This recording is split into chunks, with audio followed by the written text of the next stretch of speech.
Some rain not too far away, and it's a similar story across the bulk of England and Wales. By its very nature, showery rain will be a bit hit and miss, so there will be some drier, perhaps even brighter weather around, but always the risk of some torrential downpours pushing through, and the risk of impacts increases as we go through into the afternoon. We could see locally 10 to 15 millimetres of rain in just an hour, and rainfall totals could build up as we go through the day. So across southern parts in particular, likely to see some impacts in places. Also watch out for some frequent lightning and a bit of hail. Then as we go into Sunday, most of the showers will have cleared away. Still some across the far east to begin with. They clear away, and then there will be a scattering of showers following in, particularly across western parts, but many places will have a drier day than on Saturday, with a good chance of seeing some bright or sunny spells as well. Into next week, and a changeable theme, at least towards the north and west, potentially turning warmer in the south by the middle of the week. There will be a light breeze in the morning, leading to a warm front. Boxed heat pumps, sponsors of weather on GB News. Westminster, the ultimate clique. And you're fighting like rats in a sack. But here on the Camilla Tominey Show, we ask the questions the establishment media is too scared to ask. OK, let me ask you a straight question, because I know you're a straight-talking politician. Whether it's net zero, illegal immigration or law and order, nothing is off limits. You had the power then. Yeah, as I and say, now you've lost it. That's the Camilla Tominey Show, a politics show that's fearless. But no, let me finish my question if you don't mind, because it is my show. Sundays at 9:30, only on GB News, the People's Channel, Britain's news channel.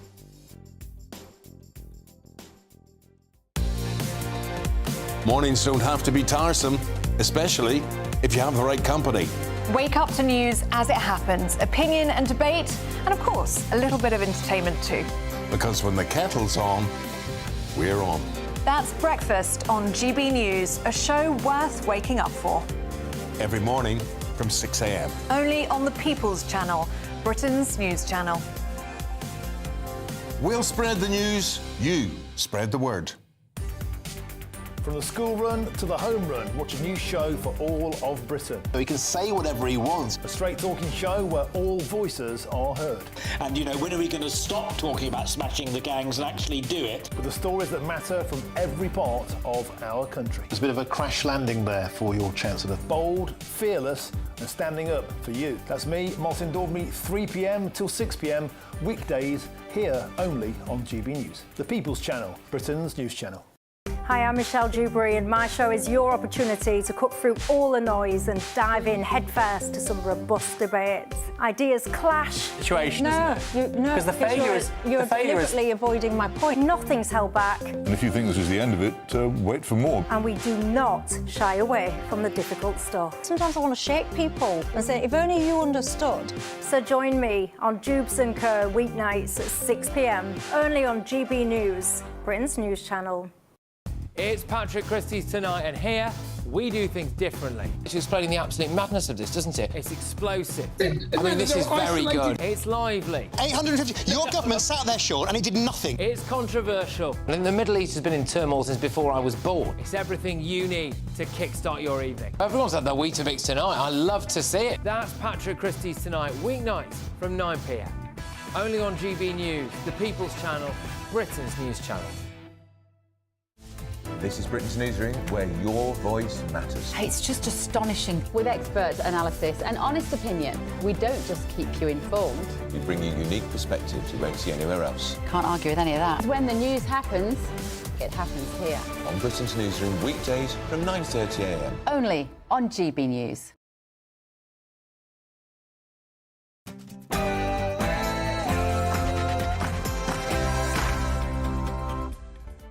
Good evening, you're watching State of the Nation tonight on GB News with me, Matt Goodwin, on tonight's show. As Kemi Badenoch has suggested today, a review into our membership of the European Convention on Human Rights. I'm going to say tonight, good, but not good enough. If we want to secure Britain's future, we must leave the ECHR. We'll also cross stateside to get the very latest on that dramatic fallout between President Donald Trump and Elon Musk as their very public split continues to rock the White House. Plus, as reform reels from another shake-up at the top of the party, does reform now need to get its act together to keep the trust of the British people? We'll be debating that tonight. And as Scottish Labour wins the latest by-election north of the border, but Reform actually ended up doing very well in Scotland. Are Labour now running scared of Reform UK? What does that mean for the next general election? And that is State of the Nation tonight, with the top panel starts right now.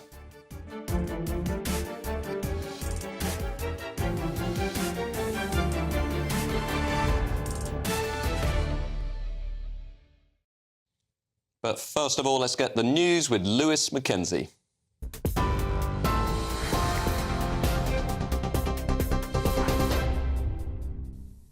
Thank you very much, Matt. Good evening. It's just after 8 o'clock. Here are your latest GB News headlines. Conservative leader Kemi Badenoch says Britain is being mugged over migration. In her speech this morning, Ms Badenoch claimed the European Convention on Human Rights is now being used in ways never intended by its original authors.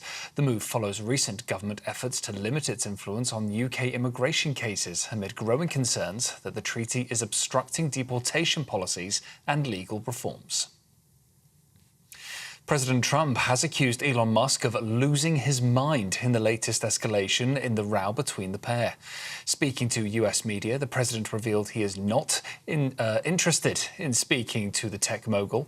It comes after Musk alleged the president appears in files related to the disgraced paedophile financier Jeffrey Epstein, and also called for the president to be impeached. The Health Secretary has announced nearly £450 million is being invested in the NHS in England to cut hospital waiting times. Wes Streeting says the NHS reform aims to deliver around 40 new centres to fast-track treatment for patients, up to 15 mental health crisis assessment units and almost 500 new ambulances. It's part of an attempt to shift patients away from A&E and avoid unnecessary hospital admissions. A BBC bargain hunt art expert who failed to report a series of high-value art sales to a man suspected of financing militant group Hezbollah has been jailed for 2.5 years. Ojena Ochoku Ojiri sold artwork worth around £140,000 to Nazim Ahmed, a man designated by the US authorities as a suspected financer for the proscribed terrorist organisation. Tottenham Hotspur have sacked manager Ange Postecoglou. The Australian led Spurs to their first trophy in 17 years with a 1-0 victory over Manchester United in the Europa League last month. However, the sacking follows Tottenham's woeful Premier League campaign, which saw them finish 17th in the table with 22 defeats. And finally, the bull that was seen let loose on the streets of Birmingham has now been contained. West Midlands Police say officers were made aware of the animal in the Digbeth area at around 9:30 this morning. The force added that it worked with Birmingham City Council to ensure the animal was taken to a safe location. It's so far unclear as to where the bull even came from. Those are the latest GB News headlines for now. I'm Lewis Mackenzie. More from me in an hour's time.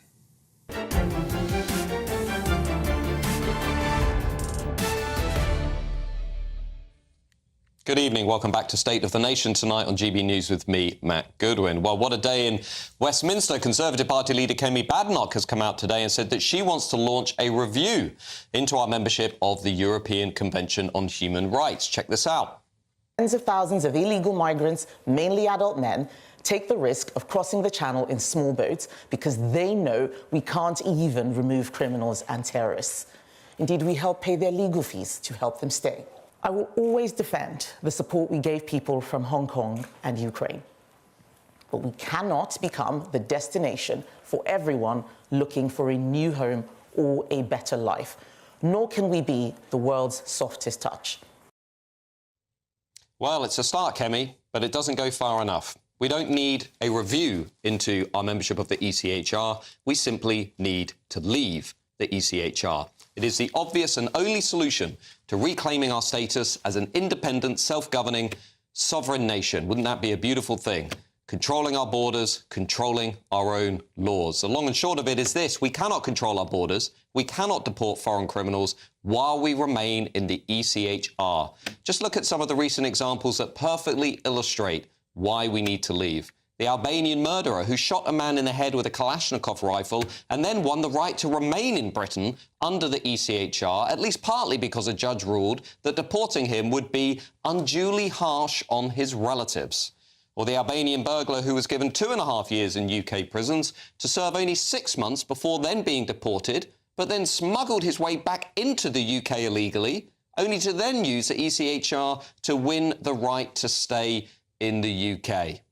Well, what about the horrific case of 19-year-old illegal immigrant Laurangin Abdulrahamzai, who entered Britain illegally, having already murdered 2 men in Serbia, before then being placed by hapless British officials alongside 14-year-old children in our schools, assaulting those children, trying to chat up girls in the playground, before going on to murder aspiring Marine Thomas Roberts, a name that everybody should know in this country. Well, just ask yourself this. Would you live in a home where people are free to come and go as they please, where you're unable to remove people who enter your home illegally, who show contempt for your rules, your way of life, and where you cannot even remove the most dangerous invaders who harm your neighbours, if not your children? Seriously, would you want to live in a home like that? Then why are we imposing this kind of home on the British people? And I ask these questions because they're so fundamentally important to the fabric of our nation. Because of a complex patchwork of international conventions and laws that have been built up by activist judges and lawyers over many years, we now cannot control who is coming in and out of our own community, of our own home. We cannot remove dangerous criminals from our streets. We cannot keep our own people and our children safe. And I don't know about you, but I'm absolutely sick of it. I'm sick of it all. The injustice that is shown day after day to the hard-working, tax-paying, law-abiding British majority in this country who do play by the rules, but who are sick of the indifference that is shown towards them by members of the ruling class. And this disillusionment with the ECHR is now spreading like wildfire. No fewer than 9 European countries recently wrote an open letter questioning the scope and interpretation of the ECHR in the modern day. It's now becoming entirely mainstream, entirely acceptable here in Britain to say that we should leave the convention, which we need to do if we're going to return to being a serious nation. And before the usual suspects out there say, well, only Russia and Belarus have left the ECHR, let's just pause and consider all of the Commonwealth countries and the Anglosphere nations which are not part of the ECHR, but they still enjoy freedom and prosperity and have no problem safeguarding the rights of their citizens. Are we seriously saying that Canada, Australia, New Zealand and Commonwealth nations are struggling to protect the rights of their people? I don't think so. One of the big problems with the ECHR is that in recent years it's making judgments about issues like climate change and immigration that are deeply political, not just judicial. And those decisions and debates should be taking place in our democracy, not in distant, unelected courts that are not accountable to the people. Even the leader of the Council of Europe, the very institution that's responsible for the ECHR, has admitted this week that its binding legal text should be reformed with no taboo on rewriting the rules. So if he can see it, what is left to debate? The United Kingdom, and England, to be more precise, has a long and proud tradition of defending fundamental rights, stretching back nearly 1,000 years to Magna Carta. We simply do not need a supranational, strange regional court to protect us. It's not the convention that we signed back in the 1950s either. People who blabber on about Winston Churchill supporting it or suggest that leaving the ECHR is impossible because of the Good Friday Agreement, well, they are talking nonsense too. The Good Friday Agreement requires us to ensure laws that are made instalment can be challenged under UK law if they're not compatible with the ECHR. The Good Friday Agreement is being used as an excuse by legal elites who care more about losing face in front of other elites in other countries than they care about keeping you safe. So let's leave this convention. Let's leave the ECHR. I don't just want to reform it. I want to leave it. And I want to hear your views at GBNews/your say. Of course, join us on X at GB News, and I want to hear what you have to say tonight. To debate this question, I'm now delighted to welcome former Conservative MEP David Campbell-Bannerman and founder and director of the Sanctuary Foundation, Dr. Krish Kandir, both of whom are friends of the channel and the show. It's great to have you with us tonight, gentlemen. David, time to leave the ECHR, not just reform it, as Kemi says, but let's leave it all together. What do you say? I think so, Matt. Yes. I don't have any fears about leaving the convention. I have visited it in Strasbourg when I was an MEP and I met various judges.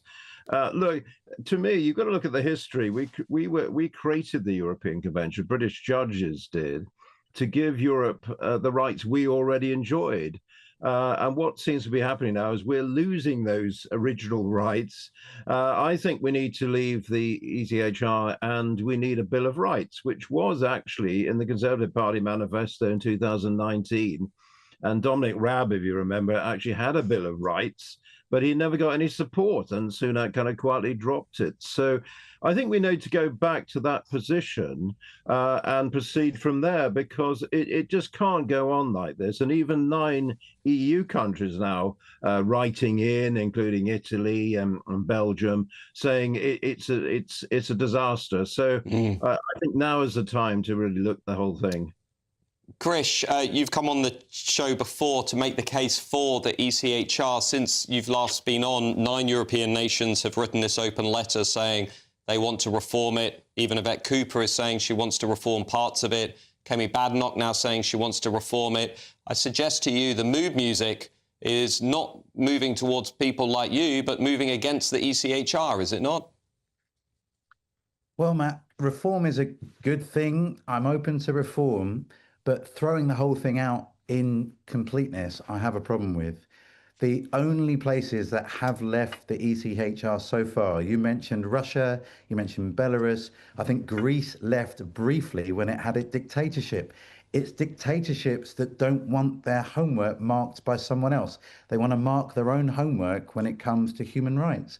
So I think it's a protection. Actually, it's a way we keep our country safe, that if a government comes in that doesn't show due respect for its citizens, we have another court to appeal to. That happened after the Second World War. It was in the aftermath of the Nuremberg trials. We wouldn't want Nazi Germany to mark their own homework on their human rights. We had a human rights court that held other nations to account. So I think that's the idea.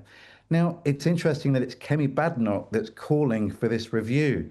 For me, this is cosplay prime ministership. She has no power. This is too late. This is just to get a headline. Krish, just before we turn this into a debate about Kemi, David Campbell-Bannerman, would you like to come back to some of Krish's points there about why we should remain in the ECHR? I'm sorry, Krish. I respect the work you do. I know for Ukrainian refugees and Afghanistani refugees, I do respect the work you do. But I think this is much, much bigger. I don't think, spoken to top barristers like Paul Diamond, who won the British Airways cross case in Strasbourg, and he says it's just not necessary. You know, we can adjust our own laws. I think personally, I would get rid of the Human Rights Act as the priorities, like a 2-stage process, and then leave the convention. There's a couple of, there would be a bit of... Just to be clear to viewers out there, David, we just need to be clear, the Human Rights Act entrenches the ECHR into domestic UK law. That's why the two are sort of hand in hand. Yes, that's right. It forces our judges under British law. It was Tony Blair that introduced it. I think even he regrets parts of it. It forces our judges to take into account the various articles of the convention. And this is where you get some of these really silly cases you pointed to. But I think, what is really worrying is our own rights are at risk here, where, British citizens are feeling that their security is being compromised by allowing terrorists to stay, or murderers under obscure convention-related, ECHR-related... Absolutely. Let's let Krish just have a brief final word on this. Krish, do you want to respond to David's point there? Look, there are bad decisions made under all sorts of laws. You remember the Peter Sullivan case, where he was falsely imprisoned for 38 years. That was under our laws. We don't think we throw out our laws because there are bad cases. There's room for reform. I think we want to protect human rights by having someone else, apart from our own country, mark our homework when it comes to caring for people. Human rights do you want to lose? The right to freedom of speech, the right to avoid being tortured or enslaved. Which ones of those do you want to remove? If you're going to remove yourself from it, we've tried to remove ourselves from the European Union, and that was very, very complicated, and we're still living with the consequences of not being able to leave. So leaving is not as easy as we think, and it takes a longer time to set something up. OK, well, David Campbell-Bannerman and Krish Kandir, thank you for your time this Friday evening. We appreciate it, as always. I just want to bring in the panel into this debate now. Political commentator and regular on the show, Esther Craku, and, of course, former Labour MP Lloyd Russell-Moyle, friend of the channel too. Esther, what's your take on this? Because we heard there that actually leaving would violate some of these core human rights. Although, as I said in my monologue, if you look at most Commonwealth nations, Anglosphere nations, Australia, Canada, New Zealand, much of the Commonwealth, they're not struggling with protecting and in guaranteeing and safeguarding rights, even though they're not in the ECHR. Yeah, I mean, Dr. Krish pointed to a fundamental philosophical disagreement, which is that Britain's political tradition of defending human rights, for example, or free speech, it comes from having something like being part of the ECHR and converting that into the Human Rights Act, which we have here in the UK. And that's why you saw in the era of Blair this lattice of sort of legal institutions that we joined, and this charity industrial complex and these human rights lawyers, these layers of legal architecture and bureaucracy that basically undermined the will of Parliament.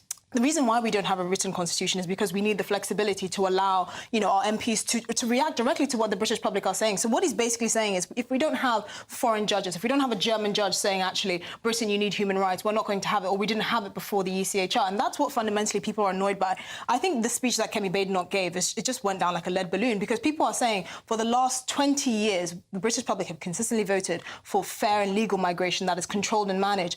Very, very low, if negligent, numbers of illegal migration. And you're telling us, oh, yeah, our best idea is to create a committee. Like, the answer is clear. She just doesn't want to do it. Lloyd, Kemi is in a difficult position, Kemi Badenoch, leader of the Conservative Party, in that she's got this threat from the Reform Party and Nigel Farage, but she's also got a Conservative Parliamentary Party that, let's be frank, is more liberal on these issues than many people out there in the country. They would quite like to stay in the ECHR. I mean, politically, what's your verdict on how Kemi can manage this? Problem with pandering to a kind of view, but not quite getting the whole way there, is that what you're saying to people is, we kind of agree with what the Reform lot are saying, but we're a bit too timid to actually do it. And you're basically doing a huge neon sign pointing to Reform saying they're the real deal and we're the halfway house. Most people want the real deal of one way, left or right. They don't want the halfway houses anymore. And so I suspect, actually, these speeches just continue to lose her more ground. Now, I personally think that you're totally wrong in saying we should leave the convention. There is a problem with how British judges interpret without using the margin of appreciation. Now, in the convention, it's very clear there is a margin of appreciation, which means that domestic courts have a leeway to determine how they interpret it. In fact, we did use it when the European Court said we needed to give prisoners the right to vote, and we said, no, we're not going to do that, and that was allowed. But the problem is it comes automatically in. What we need to do is reinterpret the margin of appreciation back into the British court system. But we don't need to leave. But the problem with that is, once these individuals appeal to the European courts, they tend to get their way. This is this idea. Hold on. This idea that British judges are just not learned enough, or they don't have experience, or they're interpreting the law in a manner that's too strict and impractical is actually untrue, because we've seen the track record for when these cases are appealed at the European courts, and that's when they actually have a higher rate of being accepted in favour of, well, against the government's favour. That's the point. No, the British government wins the majority of cases. Hold on, not on principle. There should be no foreign. Hold on, on principle. The British government wins the majority of cases. No, they don't. They do. No, and this is why. Hold on. This is why when you see cases for people that are claiming asylum in the UK, the reason why they actually end up being successful in the second try is because once they go to appeal in British courts, the British courts say, actually, the European Court of Human Rights are probably going to accept this based on previous cases, and that is why they've set this precedent of liberal British judges. It's being set by the European Court of Human Rights. First of all, we win the majority of the cases that are taken against us. Well, we do. We'll get the numbers up in a second. And secondly, because of the margin of appreciation, even when judges rule against us, like with prisoners' voting rights, the British government is allowed to, any government is allowed to. And we see a government that has really effectively controlled migration, the Denmark government, a Social Democrat Labour government, and they've done it within the convention rights. They haven't been called up by it, and they haven't been stopped. It's about political will. It's nothing to do with this European Convention. And I think instead of stopping distracting people on the European Convention, we should be holding our own politicians to account. Well, in Indeed, that's an interesting point, given that within the ECHR and the legal judicial system, the ability of citizens to influence some of those decisions and debates is pretty limited, but the debate will rumble on, as it always does, right here on GB News and State of the Nation. Thank you to my panel and to the guests who joined us. Now, after the break, we're jumping stateside because we want to get the very latest on this pretty noticeable bust-up between President Donald Trump and his formerly number one advisor, Elon Musk. We're going to be talking to a key advisor to Ronald Reagan about what they make of this fallout. See you in a minute.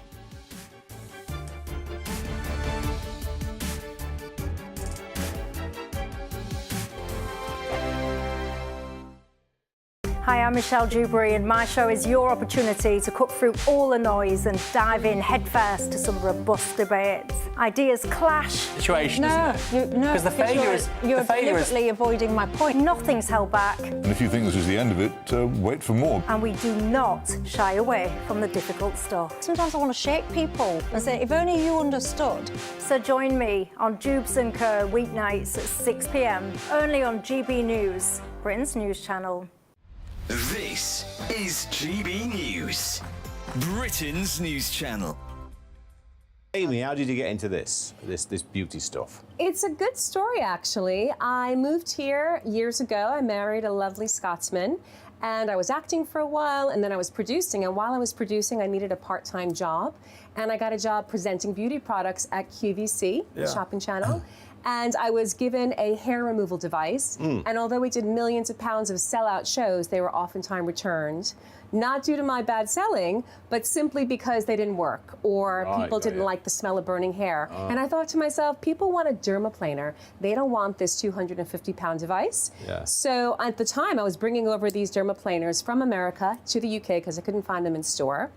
And then I thought to myself, light bulb moment, let me start manufacturing them because I truly believe everyone needs a dermaplaner in their routine. A dermaplaner, that's the future. Dermaplaner. But you're from America, the US. Yes, I'm from New York originally. And don't like to bring this up, Amy, but somebody tells me, I think it's James, our producer, that you were a career criminal back in the day. Is this true? Let's just put this to bed. Okay, it's semi-true. Career criminal. Semi-true. Semi-true. Okay. I did get issued a summons. Okay. I was a bartender briefly. And I had to do community service for a day. I was issued a summons because there was a sting operation at a bar that I was working in as a bartender. And I served someone underage. The legal drinking age is 21. 21, yeah. And it was super busy. I didn't look for his license. Next thing I know, I saw a cop flashing his badge.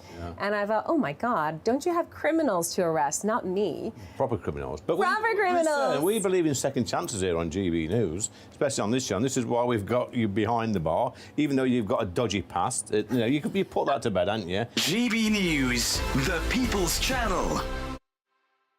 Good Afternoon Britain isn't just about us. The wonderful thing about this programme is it's about everyone watching. It's an interactive programme. Well, there absolutely is something to see here, and we're going to be talking about it more. Whether it's breaking royal news, please bring us up to date, or indeed a particularly punchy speech in the House of Commons. Very, very curious. We bring it to you live, and then we bring you live reaction as well.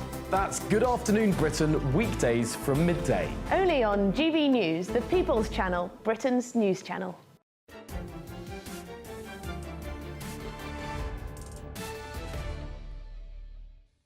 Welcome back to State of the Nation with me, Matt Goodwin, on GB News. Well, we have been witnessing some truly unprecedented scenes across the pond in the United States of America last night as President Donald Trump and his recently departed colleague Elon Musk tore shreds out of each other on X. I don't know about you, but I was glued to my phone watching the updates. Now, after President Trump suggested he may cut subsidies and contracts linked to Elon Musk's private companies like Tesla, Musk fired back with his own extraordinary claims, including that Donald Trump is named in the infamous Epstein files. Well, the fallout has continued today. If you've been watching social media, lots more back and forth. Well, to discuss all of this, I'm joined by former aide to President Ronald Reagan, Mary Jo Jacoby. Mary, thank you for joining the show. What do you make of it then? Well, I think it's headline news when the President of the United States, the most powerful man in the world, gets into a slanging match with the most richest man in the world. Bad grammar there. And, you know, it has been extraordinary. And sooner or later, someone will throw their toys out of the pram and give up. But it is an interesting thing to watch. And I'm not sure which is more interesting, Trump v. Musk or the Duchess of Sussex twerking in a hospital room. It's just an incredible I know which one I find more interesting, I have to say. I probably shouldn't say this on air, but I don't think I'm team Meghan and Harry. More Will and Kate. But anyway, what about this theory that maybe some of this is there is a theory out there that this split, this schism is being maybe exaggerated, is being inflamed by President Trump because, it's good for attention, it's good for the ratings, as he would say. Do you think there's any credence to that theory? You know, Matt, it's the kind of thing that could really be true given the president's past and the way he operates. And there is a term which I can't pronounce in professional wrestling, the World Wrestling Federation or World Wrestling Enterprises, of which the president is a fan.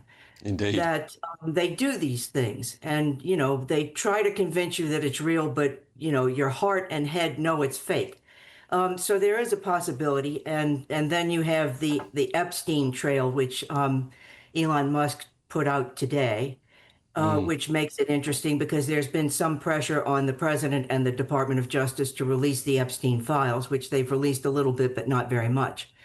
So it's really hard to know when there's a head fake going on or when it's a real thing with President Trump. And indeed, and I've noticed as well, Elon Musk has even alluded to the possibility of starting a new political party to represent what he calls the 80% of voters in the middle, and pointing out that he may be a fixture in American politics for a long time to come. I mean, do you read anything into that? And also, what about this view from the MAGA side that actually it's quite good that Elon Musk is now falling out with President Trump, because there are people in the MAGA base who say, well, they never really wanted a sort of techno-libertarian populist being close to what they consider to be an economically protectionist working-class movement. I mean, there is a very real philosophical division, isn't there, within Team MAGA? The MAGA base is very, very loyal to Donald Trump. And it's important to keep in mind, Elon Musk did not become a Trump supporter until after the first assassination attempt in Butler, Pennsylvania. And that's when he got on the so-called Trump train. So there's not a long-standing relationship. He's been a Democrat. Most of the time he's been in America, but suddenly he has become MAGA, he's become Republican. And is he really? The Democrats have been enjoying this fight, and so have everybody else. But I really wonder how deep it goes and how long it will last. But it has helped the president with his base. And in some perverse way, it's kind of helped the president with the big, beautiful bill, which is going to the Senate now. Now, just lastly and briefly, if you can, while you're on the show, I have to ask you this. What would President Reagan make of all of this? Well, he would never have gotten into this situation in the first place because he knew when to hold them and he knew when to fold them. And he would not engage in a public dispute like this, which is silly and petty and frankly kind of stupid and childish. So Indeed. Reagan would never have done it, and he would be frankly appalled that this was going on with the President of the United States. It is not president. Not presidential, indeed. Well, Mary Jo Jacobi, thank you for joining GB News this evening. Let me just turn to my panel. Esther Craku, what do you make of this split between Musk and Trump? I mean, I agree with Mary there that, Trump's support is so strong among Republicans that maybe Musk is sort of overreaching. But it doesn't look good. I mean, Musk also knows a lot about what's going on the inside. Maybe not as much as he thinks. OK, personal attacks aside, which I think are just grotesque and unnecessary, I think this is kind of like a traditional class war. So Elon Musk's gripe is the fact that, Donald Trump is increasing spending, which actually most of the MAGA base and most of the American public across the political aisle agree needs to come down. But Trump is basically gambling by saying by embedding these tax cuts and by strategically allocating funding to sort of car manufacturers in Michigan, for example, which were a key demographic that he won, you know, we can actually gamble our way out of this. And Elon Musk is really irritated because not only are they removing subsidies for EVs, companies like his own, he's saying, OK, you're not reducing spending. I would accept that on the chin if you're reducing spending. You're increasing spending, but just moving it around to basically your political allies. And that's a very fair point. The increasing of spending and how funding is being allocated is a very fair point. But when you kind of go down the route of derogatory personal attacks, you lose a bit of...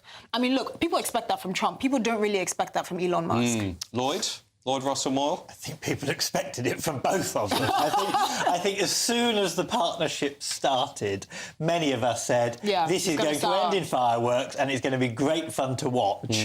And I think that's what we're seeing now. I mean, look, there is an ideological, divide here. And it's a divide between the continuation of neoliberalism and globalism, which Musk wants to continue, and fundamentally the rest of America, and I think the world, that's fed up of globalism, fed up of neoliberalism, and that's what Trump represents. So I actually think Trump's big, beautiful bill, not what I would necessarily put forward, actually does represent the will of America. We want more spending, we want less taxes on the working people. But how sustainable is that, Lloyd? Well, I mean, there is a view that actually Musk has a point, that we cannot keep spending like this. Yes, it matters for you, but the ordinary people in America, the MAGA base, actually, they want spending to come to them and they want their taxes to be low, and also, but they don't want this neoliberal fetishisation of low taxes just for the sake of low taxes. And also, Trump has been very consistent in the fact that he didn't want to touch Medicaid and all of these social welfare programs that would have to actually come down to even make a dent in America's debt. So on that front, it's not surprising that Trump is not willing to touch these sort of social welfare programs and all of that. And that's what really Elon Musk kind of has to square. If he's going to make these criticisms, which I totally understand, you have to say, OK, what is the alternative, right? You can't just say, I'm mad that they're taking away funding from me, a billionaire with, you know, very successful companies, and giving it to poor Michigan automobile workers. You have to come up with an alternative vision. And I'm sorry, the third party thing, Trump tried that in the year 2000. He tried to run for, I think it was Reform or something like that. That didn't work. So the other thing I was going to say, Lloyd, is this coalition, the populist coalition between working class voters and, let's say, multi-millionaire or billionaire business people is fractious and difficult to maintain, given that we know many of those populist voters want a little bit left on the economy and a little bit right on culture, but many of the donors and the business people at the top are often saying, well, we want to be quite right on economics and quite right on culture, and there's a bit of a mismatch between those two factions. So it's not just about Trump and Musk, is it? It's about this quite fragile coalition that has been driving populist movements across the West. Well, actually, until very recently, people like Musk were very liberal on social issues as well. And I suspect that's the problem. And where Trump has been successful with the working class, with proper Democrats that have come over to him in terms of voters, is because he has said, economically, I'm going to have your back, and I'm not going to listen to the big businesses anymore. So I think if he wants to continue that coalition, he needs to continue those spending plans, and Trump will win out, and Musk will have to... Musk is effectively representing the traditional Republican base, the Republican Party, and it didn't work. Indeed. Well, thank you to my panel for that. In a moment, we're going to be coming back to the UK because Reform UK has been suffering another public fallout among their top ranks, as we saw only yesterday. Does the party have any hope of leading the country before it gets its own house in order? We're going to be debating that next, and what is the future for the Reform UK movement in just 1 minute.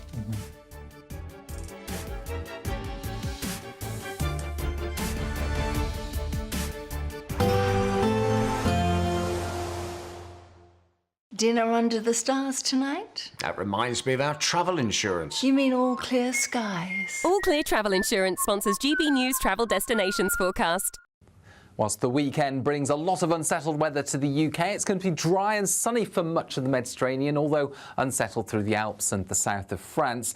It's across Iberia where it's going to be particularly sunny and hot, with the heat building day by day through Saturday, Sunday and early next week across southern and central Spain. High 30s, low 40s by early next week. Similarly hot across Italy with low to mid 30s. Plenty of sunshine across the board and staying that way into next week. All Clear Travel Insurance sponsors GB News Travel Destinations Forecast. Good evening, I'm here with your GB News weather forecast from the Met Office. Whilst there will be a few showers around on Sunday, it's on Saturday when we have the risk of the heaviest, most torrential and thundery downpours, because there's a weather system that's coming in from the southwest, a bit of forcing leading to some heavy showery rain that's going to feed its way northeastwards across the bulk of England and Wales as we go overnight. Also some showery bursts pushing in across parts of Northern Ireland and western and southern Scotland. Meanwhile, towards the east and northeast, a greater chance of staying dry with some clear skies, so turning a bit fresh here. Meanwhile, elsewhere, most places holding up in double figures because of the cloud, because of the heavy rain. Now, as we go through tomorrow morning, like I said, a generally dry picture first thing across some parts of northern and eastern Scotland. A few showers may make their way through, but it's going to be until a little bit later on before places here see some downpours. Meanwhile, across western and southern Scotland, a pretty wet start to the day, but across Northern Ireland, some rain not too far away, and it's a similar story across the bulk of England and Wales. By its very nature, showery rain will be a bit hit and miss, so there will be some drier, perhaps even brighter weather around, but always the risk of some torrential downpours pushing through, and the risk of impacts increases as we go through into the afternoon. We could see locally 10 to 15 millimetres of rain in just an hour, and rainfall totals could build up as we go through the day. So across southern parts in particular, likely to see some impacts in places. Also watch out for some frequent lightning and a bit of hail. Then as we go into Sunday, most of the showers will have cleared away. Still some across the far east to begin with. They clear away, and then there will be a scattering of showers following in, particularly across western parts, but many places will have a drier day than on Saturday, with a good chance of seeing some bright or sunny spells as well. Into next week, and a changeable theme, at least towards the north and west, potentially turning warmer in the south by the middle of the week. Mornings don't have to be tiresome, especially if you have the right company. Wake up to news as it happens, opinion and debate, and of course, a little bit of entertainment too. Because when the kettle's on, we're on. That's Breakfast on GB News, a show worth waking up for. Every morning from 6 a.m. Only on the People's Channel, Britain's news channel. We'll spread the news, you spread the word.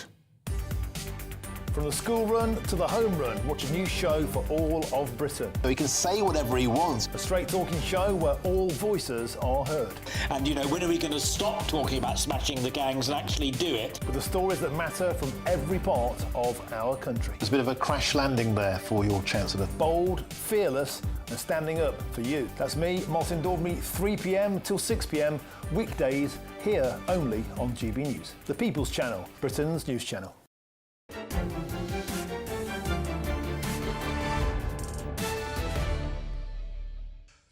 Welcome back to State of the Nation tonight on GB News with me, Matt Goodwin. Well, last night, Zia Youssef resigned as chairman of Reform UK, fueling a lot of speculation about squabbles and splits within the political party. Youssef reportedly gave party leader Nigel Farage just 20 minutes warning before he posted on X, saying, "I no longer believe working to get a Reform government elected is a good use of my time and hereby resign the office."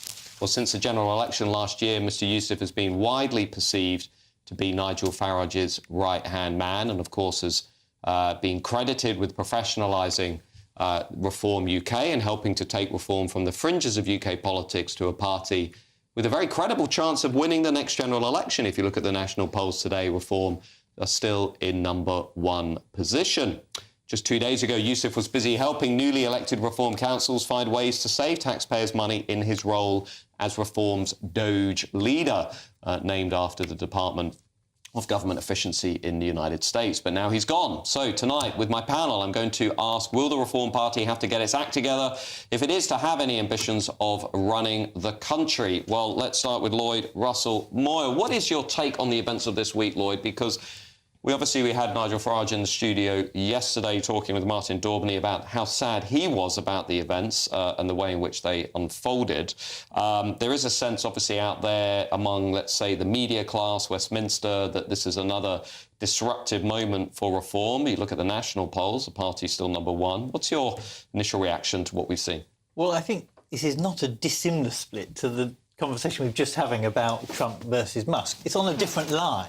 You know, this is a kind of libertarian, do you allow people to wear face coverings or not line, but it's still on fundamental ideology. And the question is, where's the British people? And who's the one that's going to win out in that fight? Who's the one that needs to win out in that fight for reform still to be relevant to the British people? I suspect the majority is probably with Nigel on that. However, the difficulty is, will we see more fallout of other people leaving? Because other people have said that they are unhappy about how Nigel Farage is running the party. That will be fundamentally difficult for reform if it continues. Esther Kroku? I think the real battle here with reform is the battle between discipline and ideology. And you obviously have to have a disciplined party structure, which is actually incredibly hard to implement, and which is why Nigel Farage brought Zia on, because he liked his business acumen and his experience with structure. He was and very successful businessman. Exactly. I don't actually think him being Muslim had very much to do with it. I mean, it might have been a nice box to tick, but knowing Nigel, I don't think that was the main motivation. And Nigel, for Nigel, the problem with Nigel is the reform is Nigel, and Nigel is reform. And to get a cabinet together, you have to get heavy hitters that have all different unique personalities, but they're all ideologically coherent and have the discipline to form a government. And that is the real challenge. Of course, this one blip, I don't think is necessarily going to sink their chances. The Tory party went through 5 chairmen in, 18 months? And people frothing at the mouth. I'm sorry, it's just a Westminster obsession. Most of the country are genuinely thinking, no one can be worse than this lot. I'm sorry, they're not in control of the economy. They have 4 years to get their act together.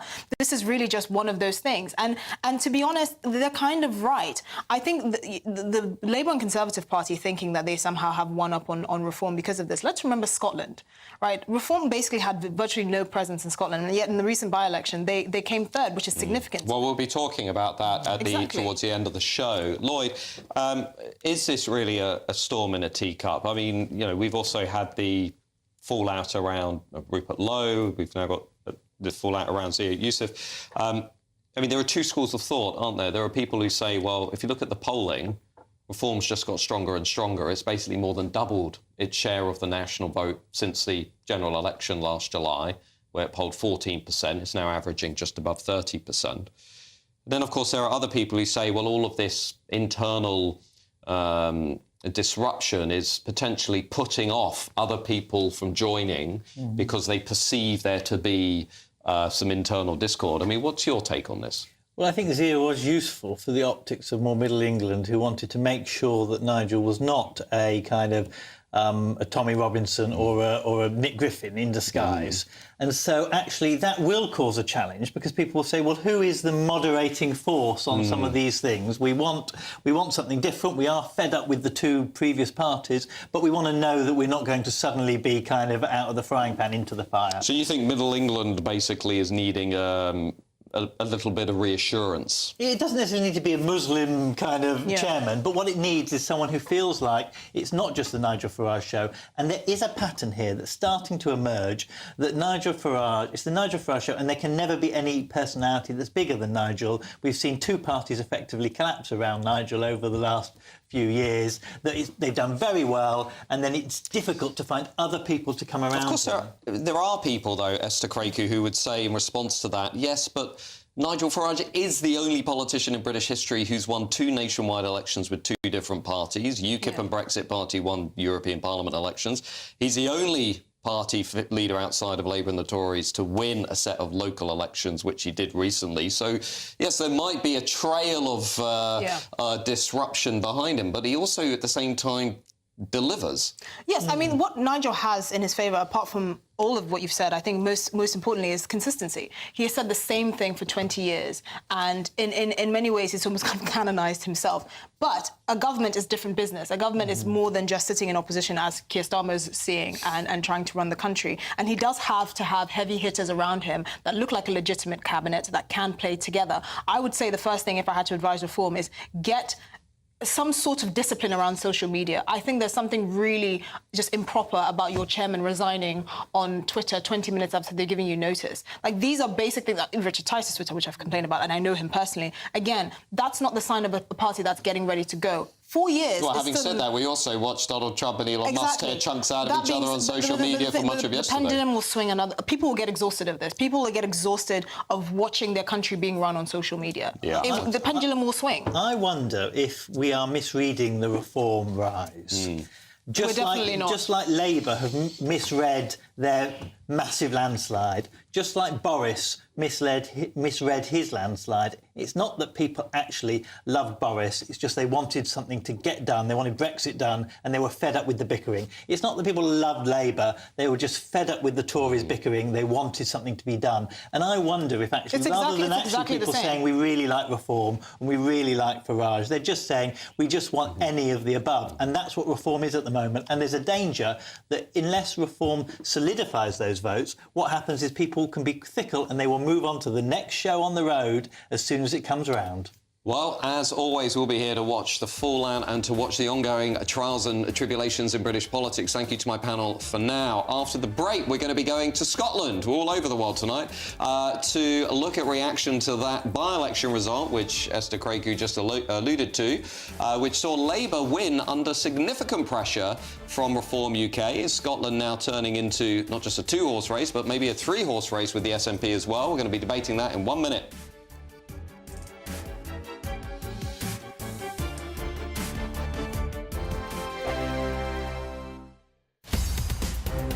In the GB Newsroom, we bring you the news as it happens. With our team of dedicated journalists across the UK, we're ready to keep you up to date with what's happening every half an hour, every single day.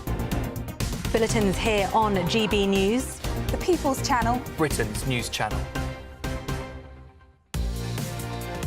Mornings don't have to be tiresome, especially if you have the right company. Wake up to news as it happens, opinion and debate, and of course, a little bit of entertainment too. Because when the kettle's on, we're on. That's Breakfast on GB News, a show worth waking up for. Every morning from 6 a.m. Only on the People's Channel, Britain's news channel. We'll spread the news, you spread the word. From the school run to the home run, watch a new show for all of Britain. He can say whatever he wants. A straight-talking show where all voices are heard. And, you know, when are we going to stop talking about smashing the gangs and actually do it? With the stories that matter from every part of our country. There's a bit of a crash landing there for your Chancellor. Bold, fearless and standing up for you. That's me, Martin Daubney, 3 p.m. till 6 p.m, weekdays, here only on GB News. The People's Channel, Britain's news channel. Westminster's full of talk, but out here, it's the real world. Am I allowed to talk now? No, that's it. This is where it matters, real people and real lives.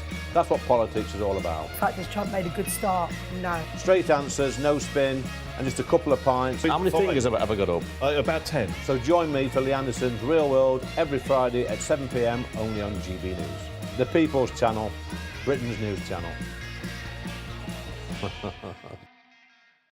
It's Patrick Christie's Tonight, and here we do things differently. It's explaining the absolute madness of this, doesn't it? It's explosive. I mean, this is very good. It's lively. 850. Your government sat there, Sean, and it did nothing. It's controversial. And the Middle East has been in turmoil since before I was born. It's everything you need to kickstart your evening. Everyone's had their Weetabix tonight. I love to see it. That's Patrick Christie's Tonight, weeknights from 9 p.m.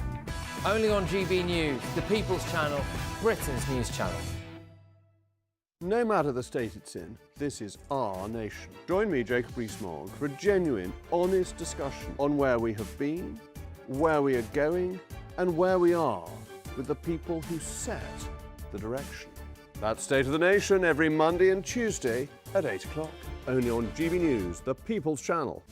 This is Britain's Newsroom, where your voice matters. It's just astonishing. With expert analysis and honest opinion, we don't just keep you informed. We bring you unique perspectives you won't see anywhere else. Can't argue with any of that. When the news happens, it happens here. On Britain's Newsroom, weekdays from 9:30 a.m. Only on GB News.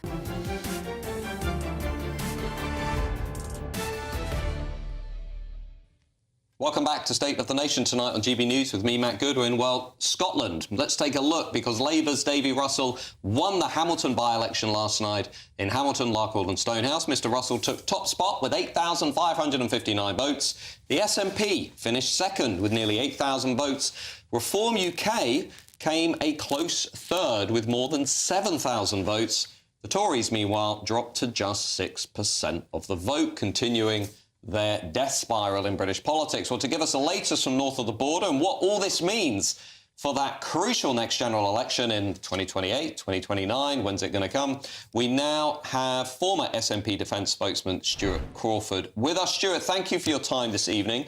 What do you make, first of all, of the result this week? What's it actually telling us about how the landscape of Scottish politics is changing? Good evening. Yes, well, I think that what it tells us is that the landscape of Scottish politics has undergone a significant change with the arrival of Reform UK, which I would suggest was previously seen north of the border as an English-orientated party, but it really does have, obviously, some traction up here. And that's a good thing, because in Scotland, it's been for too long a thing between Labour and the SNP, with the SNP in the ascendancy until recently. And this is a good thing that Reform UK has now entered the fray with such a significant, some would say seismic, result in the Hamilton by-election. Well, I'm just going to read something to you from Sir John Curtis today, the sort of oracle of British politics and polling. He said, hitherto, politicians in Scotland comforted themselves with the thought Nigel Farage could never make the political weather in what is an anti-Brexit, pro-immigration country like Scotland. However, as in the rest of the UK, that is not a thought that is credible anymore. Do you agree with Sir John? Yeah, I think he's absolutely dead right. I mean, I think that Nigel Farage, whom I have met and been interviewed by on GBNews, actually, has really set the cat amongst the pigeons, if we're honest about it. People wrote him off in Scotland, saying, well, you know, he's English, he's anti-Scottish independence, he's anti-immigration, and so on and so forth. But obviously his message has got an audience amongst the electorate, and that has shown in the Hamilton by-election. And the implications, not just for the general election in 2029, but remember, we have a Scottish parliamentary election next year. And the implications for that are quite dramatic. Indeed, and of course we've got crunch elections next year in Wales too. And of course the other story here was that in Scotland, the Conservative Party almost non-existent. So it may be that next year we see the Conservative Party essentially cease to be a truly national party. Well, I think they're up against it north of the border, and there is this legacy in Scotland of Margaret Thatcher's tenure in power. It's always been seen as a bad thing because, you know, she closed down the steelworks and the industry and the mines and all that sort of stuff. I think that's ancient history, but the void has now been filled by Farage and Reform UK. And I anticipate that come next year, and it's almost a year, May next year, when the Scottish parliamentary elections take place, that there will be a significant presence after that of Reform UK Scotland candidates in the Scottish Parliament. And that is a precursor. Thank you, Stuart Crawford, for joining us tonight with those insights straight from Scotland. I guess watch north of the border closely, because it is going to have a massive impact on what happens in this country overall. Now, of course, don't forget, you can always stay with us throughout the day, not just on TV, but on radio and your smart speaker. To listen to us on your smart speaker, just say the following: play GB News on TuneIn. And apologies if I've just turned on all of your devices. Well, Patrick is up next. What have you got coming up on your show, Patrick? Well, hello, Matt. I am here with my wonderful live studio audience.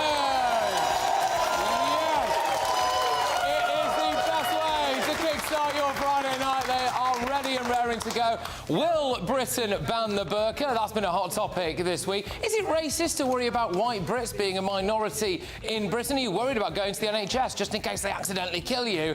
And what happened with a raging bull today in Birmingham? And crucially, where did it escape from and why? I have a feeling we all know the answer to that, but we're not allowed to say it. Anyway, all of that coming your way very, very shortly. Get on it.